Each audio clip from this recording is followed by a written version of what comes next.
Welcome to the bird media. నేను మీ పవన్ కృష్ణమూర్తి. ఎమ్మెల్యేలని కంట్రోల్లో పెట్టాల్సిందే, ఇది చంద్రబాబు నాయుడు గారు సభలో నిన్న మాట్లాడుతూ చేసినటువంటి వ్యాఖ్య. కంట్రోల్లో ఉండండి, మీ వల్ల ఇదవుతోంది అని చెప్పి చెప్తున్నటువంటి వ్యాఖ్య. మరి ఎవరిని ఎప్పుడు ఎలా కంట్రోల్లో పెట్టాలి, ఎమ్మెల్యేలు ఏం చేస్తున్నారు? ఎందుకంటే మనం చూసాం ఒకటి, కూటమి ఇందుకైనా ఉన్నది అని చెప్పి మన ఈశ్వరయ్య గారు ఎవరైతే ఉన్నారో, హెచ్ఎర్ల ఈశ్వరరావు గారు ఎమ్మెల్యే, బీజేపీ ఎమ్మెల్యే, ఆయన మాట్లాడుతూ అయ్యా కూటమి మీద నేను పోరాడలేకపోతున్నాను, వైసీపీ మీద పోరాడడం అంటే శక్తి వస్తుంది, కూటమి మీద పోరాడలేకపోతున్నాను అని చెప్పి ఆయన చెప్పారు. ఆ తర్వాత నిన్న బొజ్జల సుధీర్ రెడ్డి గారు మాట్లాడుతూ ఆయన చేసినటువంటి వ్యాఖ్యలు, అక్కడ ఒక సిఐ ఎవరో ఉన్నారట, ఆ సిఐని బదిలీ చేయండి, వైసీపీ హయాంలో ఇక్కడిగో ఇలా చేశాడు, ఇది చేశాడు, ఆయన బదిలీ చేయండి అని లెటర్ హెడ్ల మీద లోకేష్ గారికి, ముఖ్యమంత్రి గారికి, హోంమంత్రి గారికి, చీఫ్ సెక్రటరీ గారికి, హోమ్ సెక్రటరీ గారికి అందరికీ లేఖలు రాస్తూనే ఉన్నాను, లెటర్ హెడ్ అయిపోయింది తప్పితే ఇప్పటిదాకా చర్యలు తీసుకోలేదు 1.5 yearలో అంటూ ఆయన మాట్లాడడం. ఇక బోండావమ్మ గారి సంగతి కొత్తగా చెప్పక్కర్లేదు. అంటే ఈ 4-5 సంఘటనల గురించి మాత్రం ముందుకు ఉదాహరిస్తున్నానంటే మిగతా వాళ్ళు లేవు అని కాదు, ఇంకా చాలా ఉన్నాయి. 52 మంది ఎమ్మెల్యేల పేర్లు రెడీగా ఉన్నాయి అని గతంలో ఒకసారి మాట్లాడుకున్నాం. ఈసారి ఇంకా లిస్టు పెరిగిందేమో. అంటే ఒక విచ్చలవిడితనం వచ్చేసింది, అని వచ్చేసింది. ఎవడేమంటాడులే, చంద్రబాబు నాయుడు ముసలోడు అయిపోయాడు, ఆయన ఏదో ఇంకా అమరావతి అని, బనకచర్లని, ఇంకోటని ప్రాజెక్టులు పట్టు తిరుగుతూ ఉంటాడు ఆయనకి ఇప్పుడు అది ఇంపార్టెంట్ చాలా. సో క్వాంటమ్ కంప్యూటింగ్ అంటాడు, అమరావతి అంటాడు, ఆయన ఇంకేం చేయడు. సో మన పని మనం చేసుకుందాం. లోకేష్ దేవుంది విద్యాశాఖ, ఐటీ, ఎలక్ట్రానిక్స్, పార్టీకి సంబంధించి పార్టీ కార్యక్రమాలు ఏవో చూసుకుంటూ ఉంటాడు. ఆయనకు కూడా పెద్ద ఏమీ ఉండదు, మన నియోజకవర్గం మందే, మనం ఎవరిని అడగక్కర్లేదు, చేయక్కర్లేదు. ఇంకా మనకు చెప్పే పెద్దవాళ్ళు ఎవరున్నారు, ఎవ్వరు ఏం చెప్పరు. బుచ్చే చౌదరి గారు లాంటి వాళ్ళు కూడా మనకి ఏం చెప్పక్కర్లేదు, వాళ్ళందరూ సీనియర్ లేదు, అయిపోయింది, ఇది మన తరం, మనం చేసుకోవాల్సినటువంటి పని అనేటువంటి విధంగా చాలామంది ఎమ్మెల్యేలు ఉన్నారు. అన్ఫార్చునేట్లీ ఫస్ట్ టైం ఎమ్మెల్యేలుగా ఎన్నికైనటువంటి వాళ్ళలో కొంతమంది ఇంకా కట్టు దాటిపోతున్నారు.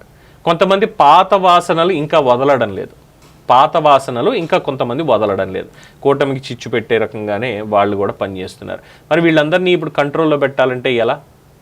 ఇక్కడ ఏం చెప్పారు, మంత్రులు కానీ చీఫ్ విప్లు కానీ ఆ బాధ్యత తీసుకోవాలి, శాసనసభలో ఇటువంటి మాటలు మాట్లాడుతూ ఉంటే ఏంటిది అని బొజ్జల సుధీర్ రెడ్డికి ఆల్రెడీ పర్సనల్గానే క్లాస్ పీకారు అని తెలుస్తుంది. ఎంతమందికి చంద్రబాబు నాయుడు గారు క్లాస్ పీకాలి, ఎంతమంది క్లాస్ పీకుతూ వెళ్ళాలి? అంటే ఇష్టారాజ్యం అయిపోయిందా? ఎవరో అతీతులు గారు, ఇందులో ఎవ్వరో అతీతులు కాదు. కష్టపడుతున్నది ఎవరయ్యా అంటే చంద్రబాబు నాయుడు గారు, పవన్ కళ్యాణ్ గారు, నారా లోకేష్ గారు, ఇంకా కొంతమంది వీళ్ళు కష్టపడుతున్నారు. నిమ్మల రామానాయుడు గారు ఇలాంటి వాళ్ళు పేర్లు చెప్పుకుంటూ పోతే మిగతా చాలామంది ఏంటంటే గాలికి వదిలేశారు. అయిపోయింది, ఇంకా ఎలాగో 3.5 ఏళ్ళు మనమే ఉండేది, ఇక్కడ మనమే ఉంటాం, మన్నెవడరా చేసేది, ఈ స్థాయిలో ఉన్నారు వాళ్ళు. రాష్ట్రం అక్కర్లేదా సొంత కార్యక్రమాలు, లేదంటే ఇలాంటి వ్యాఖ్యలు చేయడానికే శాసనసభ సమావేశాలు పెట్టింది? శాసనసభలో మాట్లాడతారా పార్టీల గురించి, పార్టీ కార్యక్రమాల గురించి? ఎక్కడ దౌర్భాగ్యం ఇది అసలు, ఏమనుకోవాలి వీళ్ళని?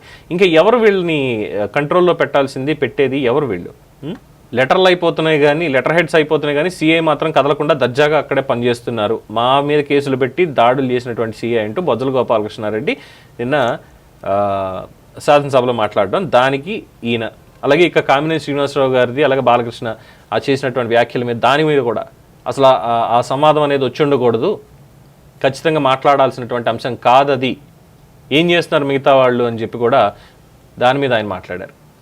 సో ఇలాగా లేనటువంటివి, అవసరం లేనటువంటి సందర్భాలని క్రియేట్ చేసుకుంటూ ఇలా వెళ్తూ ఉంటే అన్యాపదేశంగా ఏం చెప్తున్నారు ప్రజలకి అంటే, వాళ్ళు మేము ఒకటే, ఆ ప్రభుత్వం ఈ ప్రభుత్వం కూడా ఒకటే అని చెప్తున్నారు.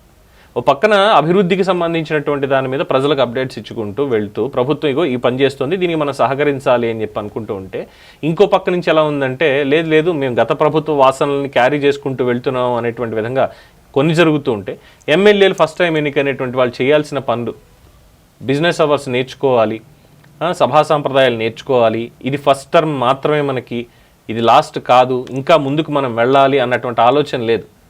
చచ్చినోడి పెళ్ళికి వచ్చిందే కట్నం అని, వచ్చిందే అవకాశం మనకి అనేటువంటి విధంగా చాలామంది కలెక్షన్ ఏజెంట్లుగా కూడా తయారైపోయారు అన్నటువంటి ఆరోపణలు వినిపిస్తున్నాయి. కొంతమంది ఒప్పుకుంటున్నారు కూడా, కొంతమంది బహిరంగంగా ఒప్పుకుంటున్నారు.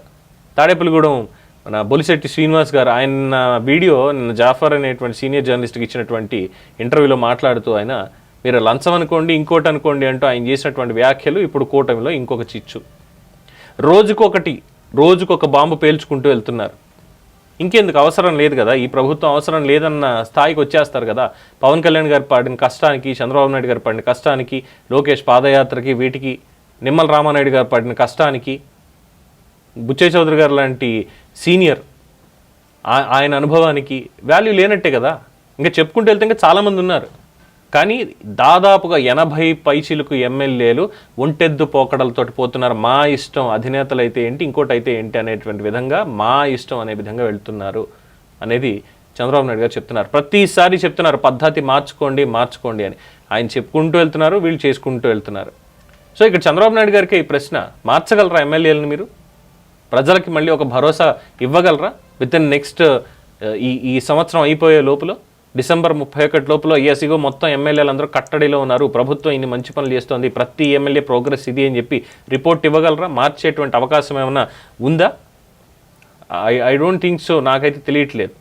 పట్టు కోల్పోతున్నారేమో అన్నటువంటి అభిప్రాయం కూడా కలుగుతోంది. దీని మీద చాలామందికి చాలా రకాల అభిప్రాయాలు ఉంటాయి.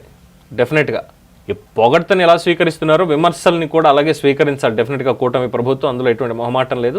అలాగే ఈ ఎమ్మెల్యేల పనితీరు ఇక మారకపోతే ఇంకా అయిపోయినట్టే. ఫస్ట్ టైం అవకాశం ఇచ్చినటువంటి ప్రజలు ఇక అవకాశం వీళ్ళకి ఇవ్వకూడదురా అనుకున్నారు అంటే ఏం చేయలేం. సో రాష్ట్ర భవిష్యత్తుని, మీ రాజకీయ భవిష్యత్తుని గుర్తెరిగి మసలుకోవాలి, పని చేయాలి అని చెప్పడం తప్ప ఏం చేయలేం. డెఫినెట్గా ఒక్కొక్కరిని ఎక్స్పోజ్ చేసుకుంటూ వెళ్ళడమే, ఇంకా ఏ ఎమ్మెల్యే వాళ్ళు వీళ్ళు అనేది లేదు. దీని మీద మీ అభిప్రాయాన్ని కామెంట్స్ రూపంలో తెలియజేయండి. చూస్తూనే ఉండండి ది బర్డ్ మీడియా.